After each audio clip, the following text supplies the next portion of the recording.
નમસ્કાર દર્શક મિત્રો, કરંટ ટોપિકમાં આપનું સ્વાગત છે. કરંટ ટોપિક એવો મંચ છે કે જેમાં અલગ અલગ વિષયો ઉપર અલગ અલગ વ્યક્તિ સાથે, સમાજમાં બનતી ઘટનાઓ સાથે, સમાજ માટેની અલગ અલગ વાત કરતા હોઈએ છીએ. કરંટ ટોપિક એક એવું માધ્યમ છે કે જેમાં જે નવું કંઈક થાય છે સમાજમાં, નવા વ્યક્તિઓ સાથે મળવાનો મોકો મળતો હોય છે. એમાં આજે આપણે ગુજરાત જગતના, વેપારી જગતના, વાણિજ્ય જગત માટેની જે એક નવા હોદ્દેદાર નિમાયા છે, Gujarat chamber of commerce and industries અમદાવાદમાં ડૉક્ટર જયમીન વસા જેમની પ્રમુખ પદે વરણી થઈ છે, એમની સાથે આપણે ખાસ ચર્ચા કરીશું. તેમની સાથે આ મુલાકાત છે અને જીસીસીઆઈનો રોલ શું રહેશે ગુજરાતના વેપાર ઉદ્યોગને આગળ વધારવા માટે, ભાવ વધારવા માટે અને તેમજ આગામી સમયમાં ગુજરાત રાજ્ય જે ભારતને હંમેશા મદદ કરતું રહ્યું છે તેની શું ભૂમિકા રહેશે એની વિગતવાર ચર્ચા કરશું. આપણા સ્ટુડિયોમાં આપણે સ્વાગત કરીએ ડૉક્ટર જયમીન વસા, જે હમણાં જ ગુજરાત ચેમ્બર ઓફ કોમર્સ ઇન્ડસ્ટ્રીઝના પ્રમુખ તરીકે વરણી થયા છે. જી જયમીનભાઈ, આપનું સ્વાગત છે. જમીનભાઈ, એક સૌથી પ્રાથમિક ક્વેશ્ચન પહેલો પૂછવો છે કે નોર્મલી ઉદ્યોગ જગતમાં કોઈ ડૉક્ટર એવું નથી હોતું. આપની આગળ ડૉક્ટર લખાય છે, તો આ વિશેષ ઉપાધિ આપે કઈ રીતે મેળવી છે, કયા વિષયમાં આપે મેળવી છે? ખૂબ સારો પ્રશ્ન છે. એવું થયું કે અમારા ઉદ્યોગ, પર્ટિક્યુલરલી મારી ઇન્ડસ્ટ્રીને ચાઇનાના કોમ્પિટિશનની હિસાબે તકલીફો પડતી હતી. એટલે મને થયું કે આપણે કંઈક રિસર્ચ કરવું જોઈએ કે શા માટે આપણી ઇન્ડસ્ટ્રીને તકલીફ પડે છે. એટલે મેં અનઓર્ગેનાઇઝ રિસર્ચ ચાલુ કર્યું. એ દરમિયાનમાં એક યુનિવર્સિટી, જીટી યુનિવર્સિટીની એક જાહેર ખબર આવી પીએચડી માટે. એટલે મેં પીએચડીમાં એનરોલ કર્યું અને મારો વિષય હતો a comparative study of Indian China SMEs in selected sectors. અને મારા સેક્ટર્સ હતા કેમિકલ, ફાર્માસ્યુટિકલ એન્ડ ટેક્સટાઇલ. અને એની ઉપર મેં લગભગ 5 વર્ષ સુધી ઓર્ગેનાઇઝ રિસર્ચ કરી અને 2016માં મને ડૉક્ટરની ઉપાધિ મળી. એટલે જીટીયુમાં મેનેજમેન્ટની આ ઉપાધિ લેનાર હું પહેલો ગ્રેજ્યુએટ છું. જી, નોર્મલી ઉદ્યોગકારો એ શિક્ષણ સાથે આ રીતે સંકળાયેલા નથી હોતા, પણ આપ વર્ષોથી શિક્ષણ સાથે સંકળાયેલા છો અને વારસાગત રીતે પણ જે આપનો વારસો જાળવી રાખ્યા છે કે આપના પિતાશ્રી પણ જીસીસીઆઈમાં પ્રમુખ રહી ચૂક્યા છે, આપ પણ પ્રમુખ રહી ચૂક્યા છો. તો આ બે પેઢી વચ્ચેનું જીસીસીઆઈનું અંતર શું છે અને આવનારા સમય માટે તમે આવનારી પેઢી માટે જીસીસીઆઈ માટે શું કરવા કટિબદ્ધ છો? ખરેખર તો જીસીસીઆઈના એક સંબંધની શરૂઆત મારી લગભગ 1974માં થઈ. મારા પિતાશ્રી રસિકભાઈ વસા 1974માં જીસીસીના પ્રમુખ બન્યા. પછી જીસીસીઆઈની ઘણી બધી પ્રવૃત્તિઓમાં એ એક્ટિવ હતા અને મારા એક સહજ ઇન્ટરેસ્ટની હિસાબે હું એ બધું જોતો આવ્યો હતો. અને ત્યારથી મારામાં એક પેશન હતી કે આપણે વેપારી જગતમાં, એકવાર જો હું વેપારમાં આવીશ તો વેપાર જગત માટે પણ હું કંઈક કરી શકીશ. અને મને લાભ મળ્યો 2000માં મારું જીસીસીઆઈમાં મારું એન્ટ્રી થઈ અને એ વખતે હું ઇન્ડસ્ટ્રી કમિટીમાં મારી નિમણૂક થઈ. અને પછી લગભગ 2006-07થી હું એમએસએમઈ કમિટીનો ચેરમેન રહ્યો, તે અપ ટુ 2015 સુધી. અને 2016માં મને આપણે જીસીસીઆઈની ફોરેન ટ્રેડ કમિટીનો ચેરમેન બનાવ્યો. આ રીતે અને 2016-17માં એ થયો અને 2018માં હું જીસીસીઆઈમાં પ્રમુખ તરીકે નિમણૂક થઈ મારી. જી ડૉક્ટર વસા સાહેબ, આ 20 વર્ષની અંદાજે જે તમારી યાત્રા રહી છે, તો એ 20 વર્ષમાં તમે કયા કયા ફેરફારો જોયા છે અને સામાન્ય રીતે જનતાને માટે આ જીસીસીઆઈ કેટલી અગત્યતા ધરાવે છે? નાના ઉદ્યોગકારો માટે હોય કે મોટા ઉદ્યોગકારો માટે હોય, એમએસએમઈ હોય કે ફોરેન ટ્રેડ હોય, જ્યારે ગુજરાત અત્યારે રાજકીય રીતે, આર્થિક રીતે ખૂબ જ અગત્યનો ફાળો ભજવી રહી છે બધી જ રીતે, ત્યારે આ જીસીસીઆઈની શું ભૂમિકા રહેશે? જીસીસીઆઈ એક ખૂબ જ મહત્ત્વનું અને એક સક્ષમ એક બોડી છે, એપેક્સ બોડી છે, જે ગુજરાતના ટ્રેડ અને ઇન્ડસ્ટ્રીને ખૂબ જ સારી રીતે રિપ્રેઝેન્ટ કરે છે સ્ટેટ ગવર્મેન્ટ અને સેન્ટ્રલ ગવર્મેન્ટ સાથે. નાના મોટા વેપારીઓના પ્રશ્નો અને ઉદ્યોગકારોના પ્રશ્નોને એક સબળ રજૂઆત ગવર્મેન્ટ સાથે કરે છે. અને આજની તારીખમાં જીસીસીઆઈમાં 4000 જેટલા ડાયરેક્ટ સભ્યો છે અને લગભગ 2.5 લાખ જેટલા ઇનડાયરેક્ટ સભ્યો છે અને લગભગ 9 રિજિયનલ ચેમ્બર્સ જીસીસીઆઈની સભ્ય છે. અને ગુજરાતના લગભગ નાના મોટા થઈને 250 એસોસિએશનો પણ ગુજરાતના જીસીસીઆઈના મેમ્બર છે. તો આ રીતે જીસીસીઆઈનું માળખું ખૂબ જ સ્ટ્રોંગ છે અને એ વેપારી જગત માટે એટલા સુંદર કામ કરે છે. અને ખરેખર જોવા જઈએ તો જીસીસીઆઈ દ્વારા ઘણું બધું કામ કરી શકાય એવું છે અને એ કામ કરવાનું બીડું મેં આ વર્ષે ઝડપ્યું છે. જી, એક સામાન્ય જનતા માટેનો એક નાના વેપારી માટેનો પ્રશ્ન છે જે અત્યારે ભારતની આર્થિક પરિસ્થિતિ જે સામનો કરી રહી છે, ટેક્સની બાબતો હોય, જીએસટીની બાબત હોય કે કદાચ પેટ્રોલ ડીઝલના ભાવ વધારાની બાબત હોય, આવા જે સામાન્ય લોકોને અડતા અને નડતા પ્રશ્નો છે એમાં જીસીસીઆઈ શું ફાળો ભજવે છે અને એ કઈ રીતે જનતાની પડખે ઊભા રહે છે કે પછી સરકારની પડખે ઊભા રહે છે? એવું થયું કે જ્યારે જીએસટી કાયદો અમલમાં આવ્યો તો આપણે સૌ જાણીએ છીએ કે કેટલી બધી મુશ્કેલીઓ લોકોને પડતી હતી. જીએસટીની સમજ, જીએસટી કાયદો એ લોકોની સિસ્ટમમાં પણ ઘણી તકલીફો હતી. તો અમે તાત્કાલિક ગુજરાત ચેમ્બરની અંદર જીએસટી હેલ્પ ડેસ્ક ચાલુ કરી અને નાના મોટા મેમ્બરો અને એસોસિએશનને ફ્રી ઓફ ચાર્જ જીએસટીની સમજ, જીએસટીના કેવી રીતે પત્રકો ભરવાના, જીએસટીમાં કેવી રીતે એન્ટ્રી લેવાની, એ બધી સમજ અમે જીસીસીઆઈ દ્વારા આપી.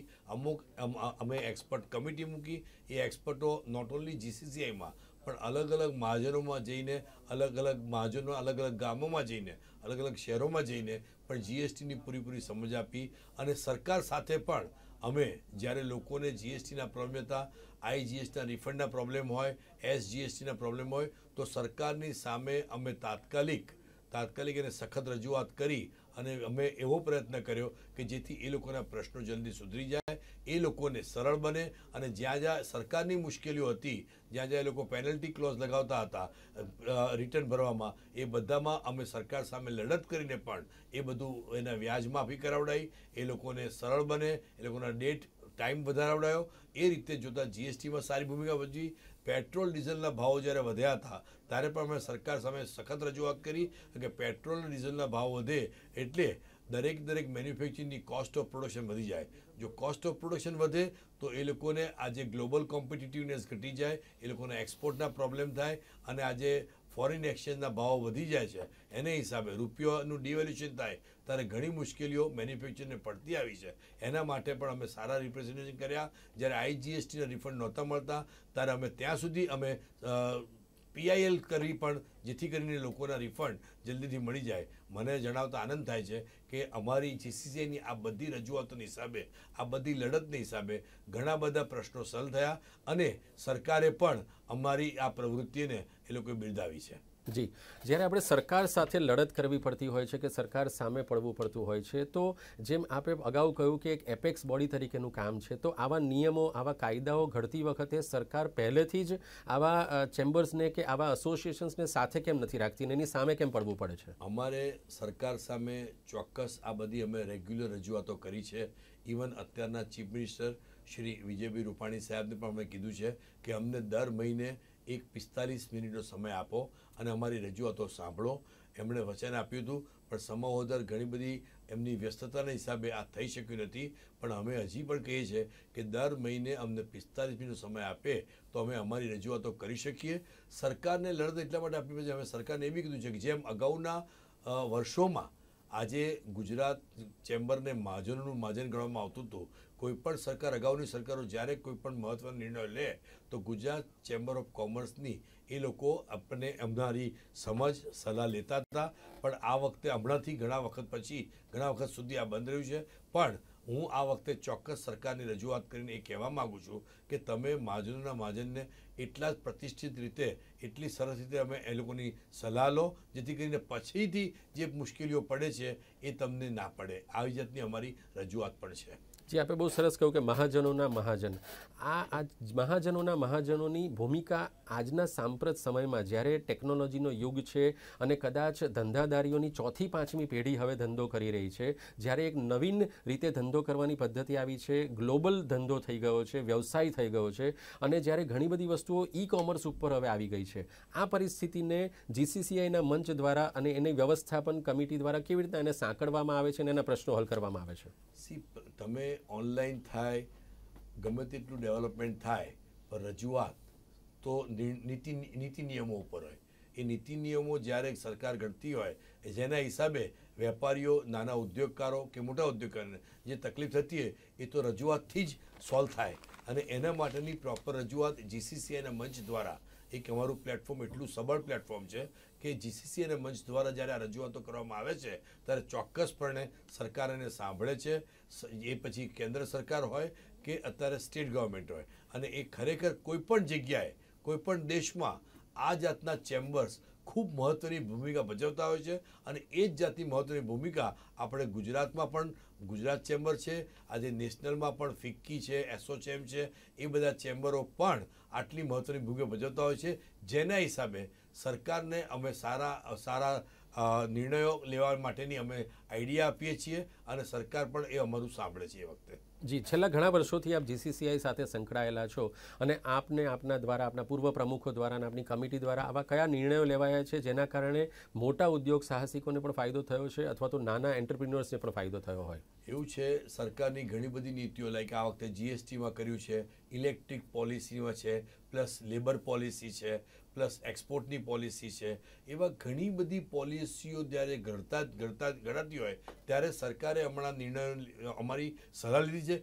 ના લીધી તો અમારી રજૂઆતને ધ્યાન આપીને પણ વેપારીઓ અને મેન્યુફેક્ચરને ફાયદો થાય એવું કર્યું છે. લાઈક હમણાં જ જોયું કે અત્યારે પોલીસની જે હોટલ લાઇસન્સમાં જે પોલીસ લાઇસન્સ લેવાનું હતું અને હોટલને તકલીફ પડતી હતી, અમે સબળ રજૂઆત કરી અને એ પોલીસ લાઇસન્સ એ લોકોએ નાબૂદ કર્યું. અને એવી રીતે હેલ્થ લાઇસન્સ જે છે એમાં પણ સરકારે અમારી રજૂઆતના હિસાબે એમાં પણ રિલેક્સેશન મૂક્યું. એટલે આવી ઘણી રજૂઆતો અમારી છે, અને ઘણી રજૂઆતો પેન્ડિંગ પણ છે, જેના માટે અમે ફરીથી સરકારનો સમય માંગ્યો છે કે આ બધી વસ્તુઓ જરૂર નથી, એ જરૂર નથી એવી વસ્તુઓ શા માટે આપણે રાખી મૂકી છે જેથી વેપારીઓને કનડગત થાય છે. જી, અત્યારે આપણે સૌથી વધારે જે મુશ્કેલી અમને નડે છે અત્યારે એન્વાયરમેન્ટની અંદર છે. એન્વાયરમેન્ટના ઘણા કાયદા એવા છે કે જે અત્યારે નાના ઉદ્યોગકારોને તકલીફમાં મૂકે છે.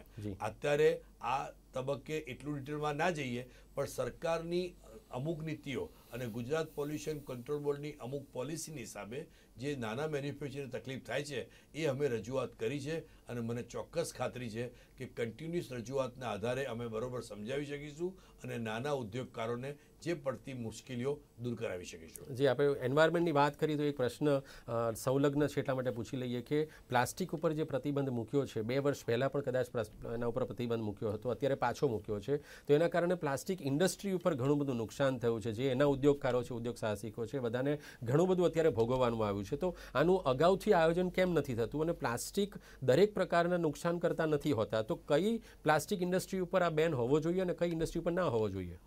સારો પ્રશ્ન છે. એવું છે, આપણે વર્લ્ડમાં જોવા જઈએ છીએ અત્યારે પ્લાસ્ટિક ઉપર આ જાતનું બાન બધી મૂકવામાં આવે છે. અમારી સરકારશ્રીની રજૂઆત છે કે બાન મૂકો, પણ નાની ઇન્ડસ્ટ્રીઓ તકલીફમાં ના આવે તો એનું ઇમ્પ્લિમેન્ટેશન 2 વર્ષ મુલતવી રાખો, અને 2 વર્ષ સુધી એ લોકોને ચાન્સ આપો કે એ લોકો બીજી ઇન્ડસ્ટ્રીમાં ડાયવર્ટ કરી શકે, બીજી પ્રોડક્ટ બનાવી શકે. કે અમુક પ્લાસ્ટિક જો ના થઈ શકતું હોય તો એ પ્લાસ્ટિકની બીજી વસ્તુ બનાવે કે જે વાંધાજનક ના હોય. તો એ વસ્તુની અમે રજૂઆત કરેલી છે, અને મને ચોક્કસ ખાતરી છે કે એ વસ્તુ એક્સેપ્ટ થશે અમારી. જી, જ્યારે આપણે મહાજનોની વાત કરીએ છીએ ત્યારે 2 પ્રકારના અત્યારે વ્યવસાયિકો, ધંધાદારીઓને જોવા મળે છે કે જે એક વારસાગત, બીજી, ત્રીજી, ચોથી પેઢીમાં હોય, અને જ્યારે અત્યારે સરકાર દ્વારા, કેન્દ્ર સરકાર દ્વારા સ્ટાર્ટઅપ પ્રોજેક્ટ્સને બહુ મહત્વતા આપવામાં આવે છે, અને એને મહત્વ આપીને એને આગળ વધારવા માટે માર્ગદર્શન પણ પૂરું પાડવામાં આવે છે. ત્યારે એ યુવાનો જે સ્ટાર્ટઅપ પ્રોજેક્ટ્સ કરતા હોય છે, જે લોકો કદાચ ફર્સ્ટ ટાઈમ એન્ટરપ્રિન્યોર્સ છે, એને GCCIના માધ્યમ દ્વારા તમે કઈ રીતે મદદ પૂરી પાડી શકો છો? અમે બંને દિશામાં કામ કરીએ છીએ. જે ફેમિલી બિઝનેસ મેનેજમેન્ટ છે એમાં પણ કામ કરીએ છીએ કે જે લોકો ફેમિલી બિઝનેસ મેનેજમેન્ટના જે નવા એન્ટરપ્રેન્યોર છે એ લોકોને મેનેજમેન્ટ દ્વારા કેવી રીતે ફેમિલીનો બિઝનેસ કે સક્સેશન કેવી રીતે મેનેજ કરવું એ માટેના ચોક્કસ ટ્રેનિંગ ક્લાસીસ અમારા GCCIમાં ચાલે છે. અને સ્ટાર્ટઅપ માટે, યુવા વર્ગ માટે, તો સ્ટાર્ટઅપ અને ઇનોવેશન માટે GCCI એવું સારું પ્લેટફોર્મ પૂરું પાડે છે કે જેને પોતાની ઇનોવેશન હોય કે સ્ટાર્ટઅપમાં સારો પ્રોજેક્ટ હોય તો એ લોકોને કોમર્શિયલાઇઝેશન કરવા માટે જે ફંડિંગ જોતું હોય, વેન્ચર ફંડ જોતું હોય કે પ્રાઇવેટ ઇક્વિટી જોતી હોય, તો એ માટે બી અમે મેચ મેકિંગની વ્યવસ્થા માટેનું એક પ્લેટફોર્મ પૂરું પાડીએ છીએ. અને તે ઉપરાંત ધારો કે એ લોકોની જે સ્ટાર્ટઅપ કરેલી ઇનોવેશન જે એમની પ્રોડક્ટ હોય કે પ્રોજેક્ટ હોય એને કોઈને ખરીદી લેવામાં ઇન્ટરેસ્ટ હોય અને પોતે કોમર્શિયલાઇઝેશન પોતાને કરવું હોય તો એ બી જાતનું મેચ મેકિંગમાં પૂરું પાડીએ છીએ. અને હમણાં જ અમે લગભગ 80 સ્ટાર્ટઅપને અમારે ત્યાં GCCમાં બોલાવી અને આ જાતનું મેચ મેકિંગ કરાવ્યું હતું અમે. જી, આપણે ઘણીવાર માધ્યમો દ્વારા જાણતા હોઈએ છીએ અથવા તો એક સામાન્ય ધંધાદારી એવું વિચારતો હોય છે કે જ્યારે ગુજરાત રાજ્યમાં વાઇબ્રન્ટ સમિટ થતી હોય છે, ઉદ્યોગોનો વિકાસ થતો હોય છે, એની બધી વાતો થતી હોય છે, ખરેખર આ અર્થમાં કેટલું એ ગ્રાઉન્ડ લેવલ સુધી પહોંચે છે, કેટલા લોકોને નવો ધંધો મળે છે, નવું રોજગાર મળે છે અને કઈ રીતે એ ફૂલે ફાલે છે જેથી કરીને એ સામાન્ય જનતા સુધી એનો આર્થિક વિકાસ પહોંચે. જ્યારે આંતરરાષ્ટ્રીય લેવલ ઉપર પણ આ બધી વાતો થતી હોય છે, પણ સામાન્ય જનતા સુધી કઈ રીતે પહોંચે છે? આમાં એવું છે કે સરકારની ઘણી નીતિઓ સારી હોય છે. આજે MSMEને લગતું જોઈએ કે સેન્ટર ઓફ એન્ટરપ્રિન્યોર ડેવલપમેન્ટની જે હોય છે, રાજ્ય ઉદ્યોગ યોજના હોય છે, પણ એનું અવેરનેસ નથી હોતી. અને એ અવેરનેસ ક્રિએટ કરવા માટે અમે વારંવાર સેમિનારો અને બધી વસ્તુનું આયોજન કરી છે, જેથી નાના જે નવા જેને ઉદ્યોગ ચાલુ કરવો હોય એ લોકોને પૂરેપૂરી સલાહ મળે. એટલે અમે GCCમાં એક હેલ્પડેસ્ક ચાલુ કરી છે, MSME હેલ્પડેસ્ક, જેના દ્વારા ઉદ્યોગ ચાલુ કરવો હોય ત્યાંથી માંડી અને કઈ ટાઈપના લાયસન્સ લેવા જોઈએ અને એના માટે ફાઇનાન્સ ક્યાંથી અવેલેબલ હોય છે અને એના માટે એલિજિબિલિટી માટે તમારે શું કરવું જોઈએ એ બધી પૂરેપૂરી વ્યવસ્થા. પ્લસ આજે વિમેન એન્ટરપ્રિનર હોય, વિમેન એન્ટરપ્રિનર માટે બી જે નાના કોટેજ ઉદ્યોગથી માંડી માઇક્રોથી માંડી અને મીડિયમ સ્કેલના ઇન્ડસ્ટ્રી માટેની શું સવલતો સરકાર પાસેથી મળે છે, કેન્દ્ર સરકાર પાસેથી મળી શકે છે અને ફાઇનાન્શિયલ ઇન્સ્ટિટ્યૂશન પાસેથી શું જાતનો ફાયદો થઈ શકે છે, શું જાતની આપણને સગવડો મળે છે, એ બધાનું જ્ઞાન, બધાને જે ગાઈડન્સ મળે એ માટે Gujarat chamber of કોમર્સમાં MSME helpdesk છે, અમારે ત્યાં એક્સપોર્ટ ઇમ્પોર્ટ હેલ્પડેસ્ક છે.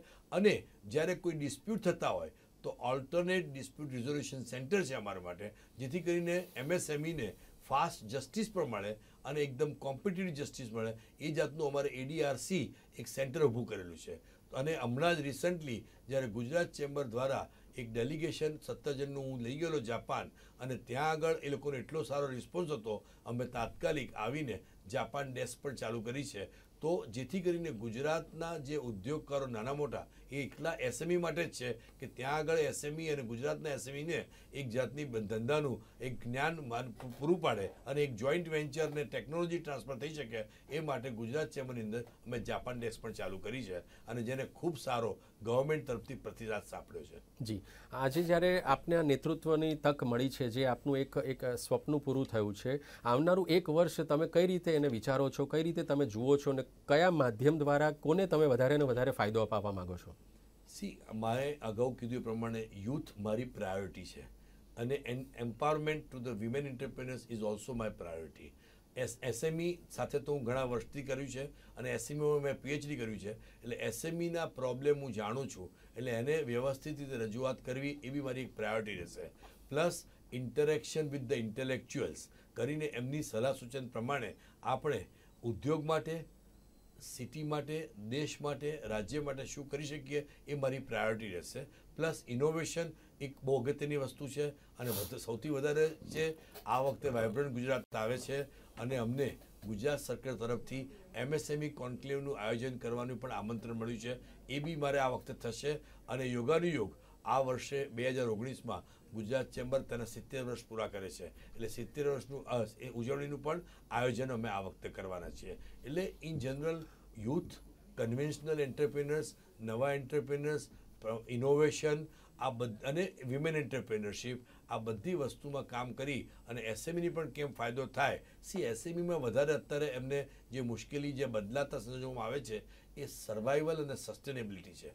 એટલે એ લોકોનું સર્વાઈવલ અને સસ્ટેનેબિલિટી માટે જે પરિબળો અત્યારે ભાગ ભજવે છે એના માટે યોગ્ય રજૂઆત કરવી એ મારું પ્રાથમિક એજન્ડા છે. જી, જ્યારે GCCI દ્વારા આટલા વર્ષોથી 70 વર્ષથી કાર્યરત છે અને ઉદ્યોગકારો માટે, નાના મોટા બધા જ ધંધાદારી વ્યક્તિઓ માટે આટલું કામ કરે છે, ત્યારે ક્યાંક ને ક્યાંક એના માટે સરકારના પડછાયા બનવાનું લાંછન કેમ લાગેલું હોય છે? એવું છે કે અમુક વખતે કામ કરાવવા માટે સરકારશ્રીની સાથે રહેવું પડે. બધી વખતે આપણે લડત કરીને કામ ના થાય. સરકારશ્રી આપણને સમજે, આપણે સરકારને સમજીએ. અમુક વાર એમના બી કન્સ્ટ્રેન્ટ હોતા હોય છે કે તાત્કાલિક નિર્ણય પણ ના બી લઈ શકે, ત્યારે એ સરકારશ્રીની સાથે રહી અને આપણે આપણું કામ કઢાવવું પડે. એનો કદાચ એવો અર્થ બી લોકો કાઢતા હોય કે અમે સરકારના પડછાયા છે. આઈડિયા એ છે કે અલ્ટિમેટલી નાના મોટા ઉદ્યોગકારોને અને ગુજરાત ચેમ્બર ઓફ કોમર્સના મેમ્બરોને લગતી કોઈ પણ મુશ્કેલીઓ હોય અને સાચી મુશ્કેલીઓ હોય તો સારી રીતે સાચી રજૂઆત કરવી પડે. ઘણીવાર સાથે રહીને કામ કરવું પડે અને જ્યાં જરૂર પડે તો ત્યાં લડત પણ આપવી પડે. અને જોયું છે કે અમે ઘણીવાર એવી સ્ટ્રોંગ રજૂઆત કરી અને અમે લાખ કરીને પણ સરકારશ્રીને જણાવ્યું છે કે અમુક પોલિસીમાં ચેન્જીસ કરવો પડશે. અને મારે કહેવું પડશે કે અમારી ઘણી બધી વાતો કેન્દ્ર સરકાર અને રાજ્ય સરકારે સાંભળી છે અને જ્યાં જ્યાં જરૂર પડે ત્યાં એ લોકોએ એવા નિયમોમાં ફેરફાર પણ કરેલા છે. જી, ખૂબ સરસ. આપણી સાથે ઘણી સારી ચર્ચા થઈ. બહુ જ સમય ઓછો છે. ટૂંકમાં આપ જો આવનારી પેઢીને ધંધો રોજગાર વ્યવસાય માટે જો ટિપ્સ આપવા માંગતા હો કે એ લોકોનો વિકાસ કઈ રીતે થવો જોઈએ અને કઈ દિશામાં થવો જોઈએ, તો ટૂંકમાં આપ એમને કઈ રીતે ટિપ્સ આપી શકો? હું કહું કે જો સાચા અર્થમાં તમારે બિઝનેસ પ્લાન બનાવી તમારે જે વસ્તુ માર્ગદર્શન લઈ અને ખરેખર ઓપોર્ચ્યુનિટી લઈને એક સાચી નીતિથી તમે વેપાર ધંધો કરશો તો ઘણી અમૂલ્ય તકો છે. આજે જોબ સીકર કરતાં જોબ ગીવર બનો અને એને હિસાબે તમે જો કામ કરી શકો. હું એક વસ્તુ કહું છું કે આવનારો સમય એવો છે કે ખરેખર એન્ટરપ્રિન્યોર માટે બહુ સારો સમય છે, પણ મહેનત કરવી પડશે, સાચા હાથમાં મહેનત કરવી પડશે.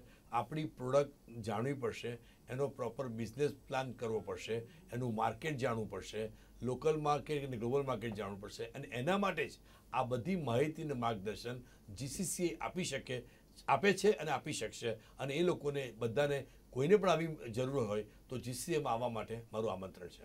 જી, ખૂબ ખૂબ ધન્યવાદ. આજે આપણે ડૉક્ટર વસા સાહેબે સરસ વાત કરી છે કે જોબ સીકર નહીં, જોબ ગીવર બનો અને લોકલ માર્કેટથી ગ્લોબલ માર્કેટ તમારી પાસે અનંત તક છે જે તમે સખત મહેનત સાથે અને એક વિઝન સાથે તમે એને પોતાના ધંધા રોજગારમાં ફેરવી શકો છો અને આવનારો સમય પણ એનો જ છે. તો આપણે આશા રાખીએ કે આજે કરંટ ટોપિકના માધ્યમથી યુવાનો જે આપણો આ પ્રોગ્રામ જોઈ રહ્યા છે કે પછી જે સફળ સાહસિકો, ઉદ્યોગ સાહસિકો છે જે આ પ્રોગ્રામ જોઈ રહ્યા છે, GCCIના મંચ ઉપર ઘણી સારી સક્રિય પ્રવૃત્તિઓ થતી હોય છે. સરકાર સાથે રહીને પણ થતી હોય છે અને ક્યારેક સરકારની સામે રહીને પણ થતી હોય છે, પરંતુ અલ્ટિમેટલી એ મહાજનોના હિતની પ્રવૃત્તિઓ કરવા માટે કટિબદ્ધ છે, એવું આપણને ડૉક્ટર જયમીન વસા સાહેબ કહે છે, જે હમણાં જ પ્રમુખ તરીકે વરણી થયા છે અને આ વર્ષ એમનું સફળ રહે અને ઉદ્યોગકારો માટે, વ્યવસાયિકો માટે, ધંધાદારીઓ માટે અને મહાજનો માટે સતત સક્રિય કાર્ય કરતા રહે તેવી આપણે એમને શુભેચ્છા આપીએ. ખૂબ ખૂબ ધન્યવાદ ડૉક્ટર વસા સાહેબ, આપ અમારા સ્ટુડિયોમાં આવ્યા અને અમને જાણકારી આપી. ખૂબ ખૂબ ધન્યવાદ. કરંટ ટોપિકમાં આપણે ફરી પાછા મળીશું આવા જ એક વિષય સાથે, આવા જ એક વ્યક્તિ સાથે ચર્ચા કરતા રહીશું. ત્યાં સુધી આપને સૌને ખૂબ ખૂબ શુભેચ્છા.